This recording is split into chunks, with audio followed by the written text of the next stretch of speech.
I think we're doing fantastic, Kate. Honestly, we are.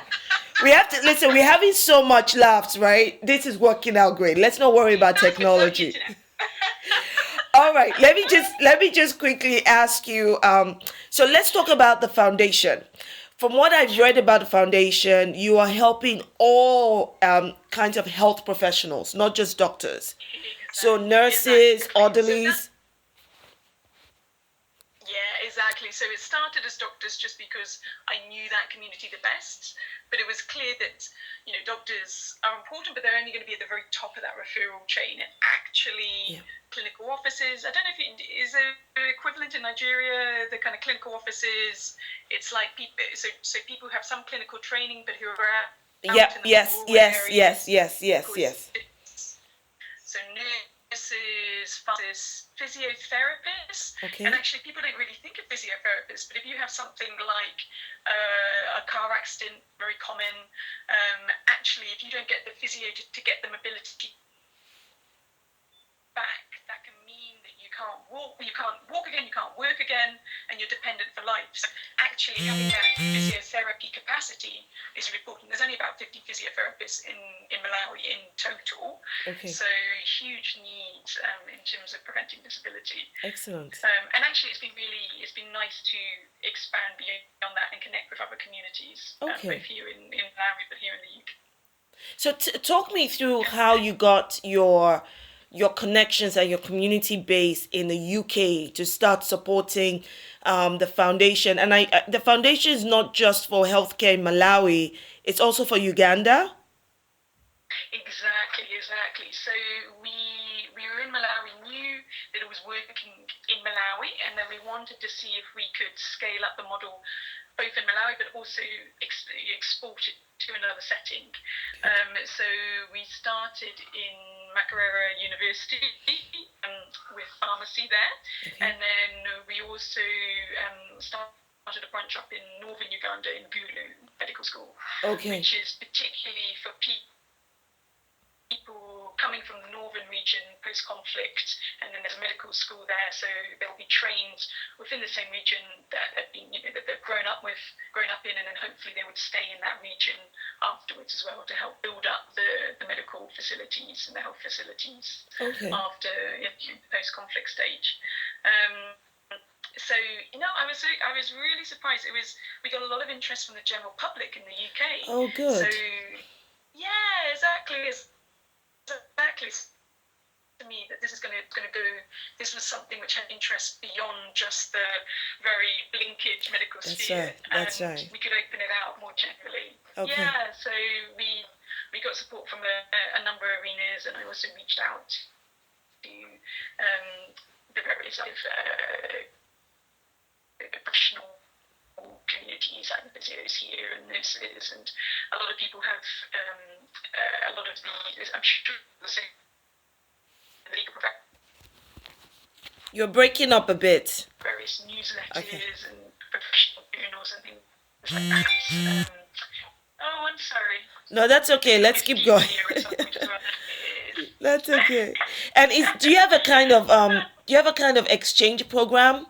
Is there any kind of I mean, so for instance, maybe experts from the UK community here go over to Malawi or Uganda to help share their expertise, or vice versa, students from Malawi and Uganda come here. Are you doing that, or is that part of your vision?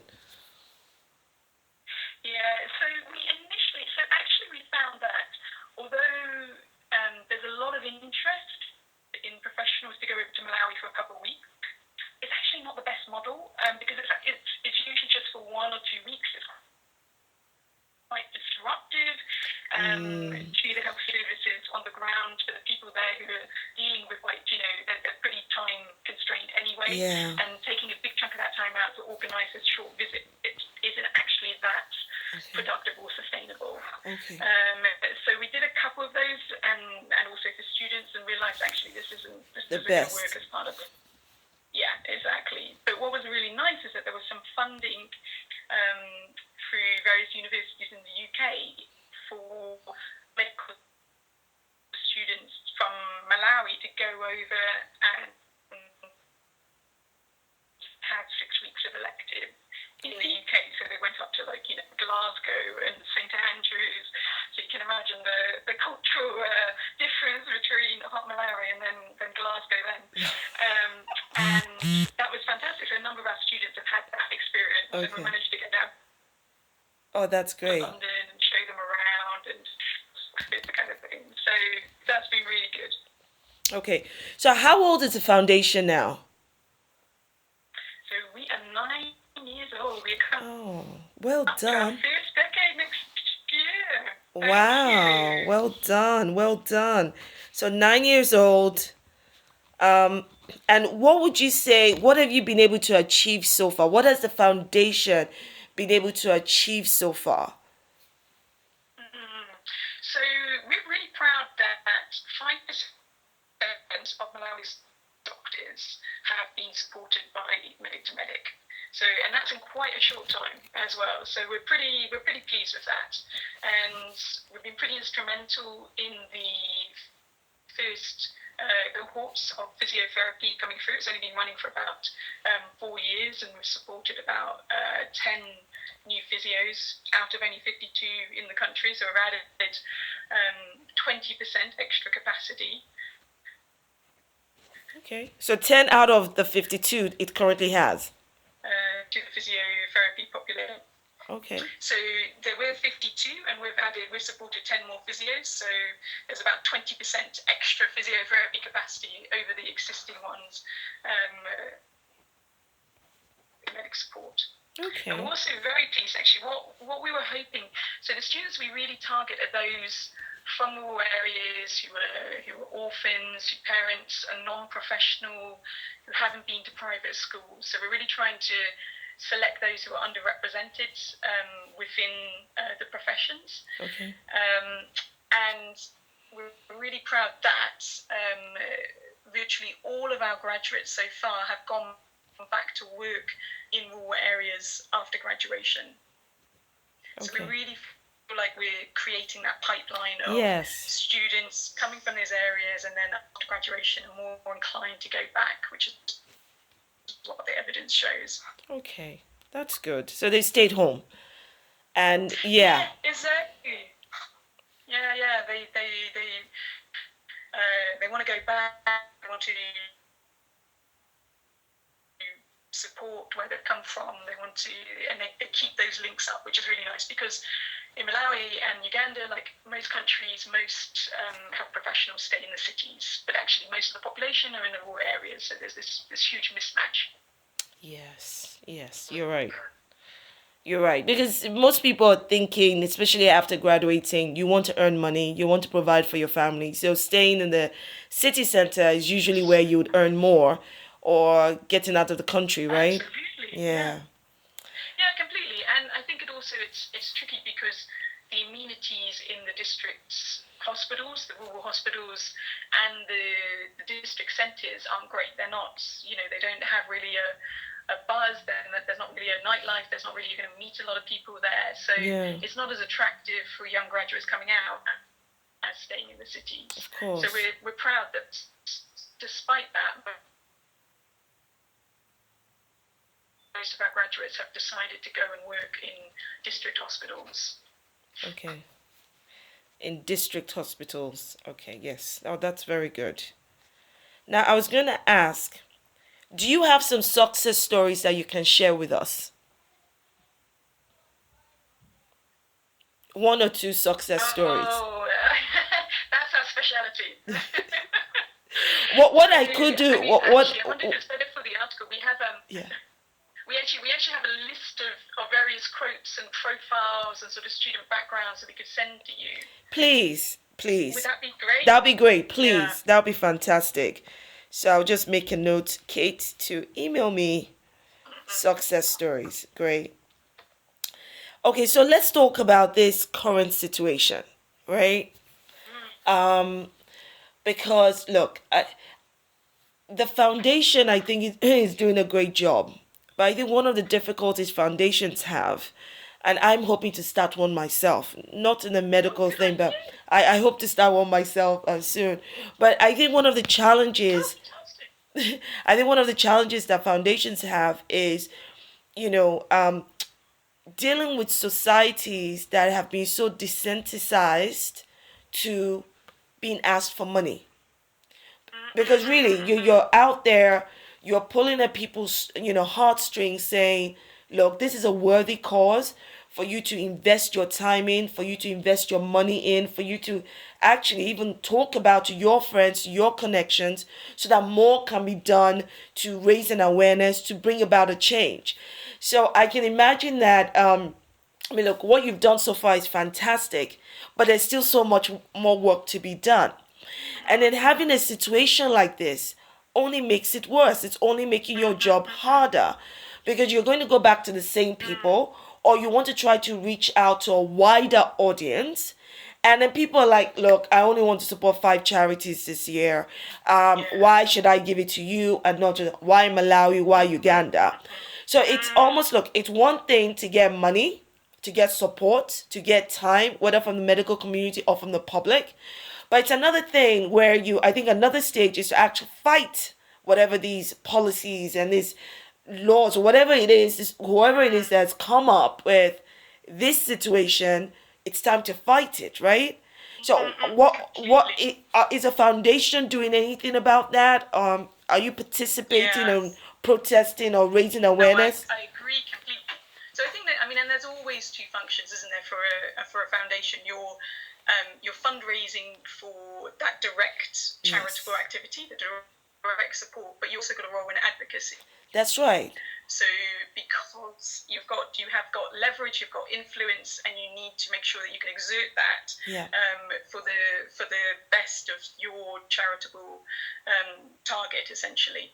So absolutely. So we've been engaging both with the Ministry of Health Good. and also the College of Medicine to advocate. So on my last trip to Malawi in July, I met with the Director of Clinical Services to describe what effect that tuition fee increase would have on the charity support. Obviously, we're a small charity, it's a huge fundraising increase with little notice.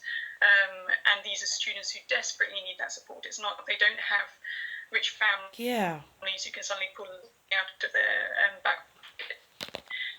And also, there's a general environment in Malawi now of not guaranteeing government jobs for doctors coming out the other end. Even though Right. the vacancies are still there in the public sector, the need is still there, Right. but they're not guaranteeing for the very small numbers of graduates who come out, 100 doctors a year, to employ them in the public sector. So we also were very clear that Yes. this is not we are supporting these doctors with the hope that they will go and work in rural areas in government jobs. Yes. And actually, there's a high risk if that continuity is not there. That of course these young, talented, highly trained professionals are going to look elsewhere for labour markets where their skills are valued, and there are many places where they are. We're not talking UK, Australia, US. We're talking other countries in Southern Africa. Yes. And you wouldn't blame them. Yeah, exactly. So we made it. We were very clear of the impact that these policy decisions, and they are policy directions that the Ministry of Health has taken and the President's office has taken against a lot of resistance, both from the medical community and the university population in Malawi, because it affects all university students of the University of Malawi, essentially. Yeah. And clear what the impact it would have on the students. At the same time, simultaneously, there's been very strong representation from the Student Council from the University of Malawi against the increases on part of the general student population. Okay. I mean, it's terrible. It really is. Because you're right. They can't have come so far, overcome so many obstacles. And then at this stage, without no notice, it's one thing to increase fees, but then provide no buffer to help those who can barely afford the current fees. It's almost like someone is. You almost have to ask the government, what are you thinking? What is your objective? There has to be an objective for every policy. So what you're doing is actually driving out your talent. If anything, you're not even driving it. You're not just driving. You're quashing it. You're almost saying, you know what? We don't need you. You're not that important. It's No, and it's a very very short-term policy decision. I mean, these are, the government has subsidized the education of these students up to now, so they've made that investment already. They've sunk costs into these students. And at this point, they could, these students are teaching. It's not a case of they will find the money from somewhere. They just simply can't find the money. If your parents are farmers, you can't find that money. It's, it's hundreds times their annual income of someone who's living on $1.50 a day. So those students will drop out of university. They will not go back to university. So you are losing that government money invested up to now in skills which are vital to Malawi's economy. Absolutely. You know what? I think you and I need to take up government positions. What do you think, Kate? Honestly, we need to go there, disrupt everything, shake things up, and go, what the heck are you thinking? Okay, we need to change things, disrupt the system. The only way to sort out the world's problem is more women in power. Thank you. That's exactly it. More women leaders. Honestly, I think sometimes it takes. And you know what? You don't even need to physically give birth, but I think as women we understand that once you've given birth to something, you cherish it, you nurture it, you make it grow, and then you stand back and let. Oh man. You're so right, Sean. I wonder if there's something in there. You spend a lot of time nurturing other people's needs, don't you? You're aware of other people's needs. Yeah. And maybe it's the same when you get into a policy position, a position of power. You feel that sense of, oh God, I don't want to go. That can't go to waste. I have to make sure that it's Absolutely. nurtured to fruition. Or else it would have been a waste of time. The sacrifice, for instance, the example you've just given about the subsidy for the education, that would have been going on for years. So what would have been the point of that if you now cancel it all out with, somebody's come in, they've not thought things through, and they probably don't care. And the honest truth is, and I'm not being cynical, or I'll try not to be cynical, but what you tend to find is where one hand is being, struck down, somebody else is benefiting from this. Increasing fees by 600%, 700, who's going to afford it? And even the rich people that can afford the fees in Malawi will probably end up sending their children abroad. Think about it. Yeah, no, absolutely. So at the end of the day, who are you taking care of? Your medical community, how are you nurturing them? We need to think about the future.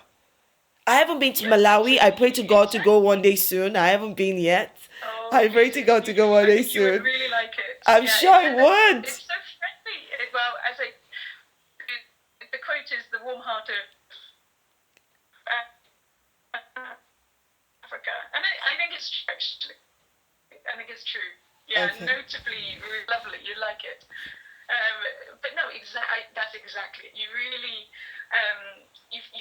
I really feel the frustration, and I don't think it is now the Malawi government is definitely, it's an economic crisis at the moment. There's been high inflation, over 20% since 2012. So obviously the economy is in a dire state. That's right. It's still a question of prioritization within the resources which are available. This is a small amount of money to get another 100 doctors. Malawi, which already has one of the lowest ratios of doctors to population in the world. All right. And it's the people who have no access to health workers. Those are the ones who are going to lose out in 2, 3, 4 years' time. Yeah, and those are the beneficiaries. Would you say that those are the beneficiaries of the foundation? The people that will ultimately get, the rural people that will ultimately get the services that these health professionals that you're supporting will give. They are the ultimate beneficiaries and the ultimate losers. Exactly. It's almost like ripples on a pond. So there's this student who could even think about being a professional. So that's that first one. They're gonna have a job for life. Yeah. And there's their family who they're going to be able to support now, who are non-professional, who are farm. Can support them, and then there's all the patient supported over the course of that doctor's or that physiotherapist's career in a place where they don't have access to a doctor. So all the people who would have gone without care who now have access to a health worker. Right. And as you say, those are the ultimate beneficiaries. Yeah. Okay. So tell us about the funding emergency. What's the period of Sure. time? How much are you looking to? I mean, what's your ultimate goal? I'm sure if you got £1 billion, that'd be fantastic. But what's your what's your realistic goal? How can people get involved? What page and how can people even support if it's not financial? Sure, absolutely. Okay, so we're looking to raise £10,000 by the end of September. Okay. We've got a crowdfunding website up. I can send you the link as well. Okay. And we're asking people to make donations on that page, whatever they feel comfortable, and we'll send them a student's update, a student profile, someone who they're basically helping directly with Oh, their very support. good. Very good. Very good. Crowdfunding. Hello? Okay. I lost you there for a They second. know where money. Obviously, oh, sorry. It's quite a high goal, but we're quite optimistic about it. And if we can keep the momentum up, Okay. we think that we can hopefully reach that and make sure that none of our students that we're supporting will have to drop out this year. Okay, so that's £10,000 by the end of September.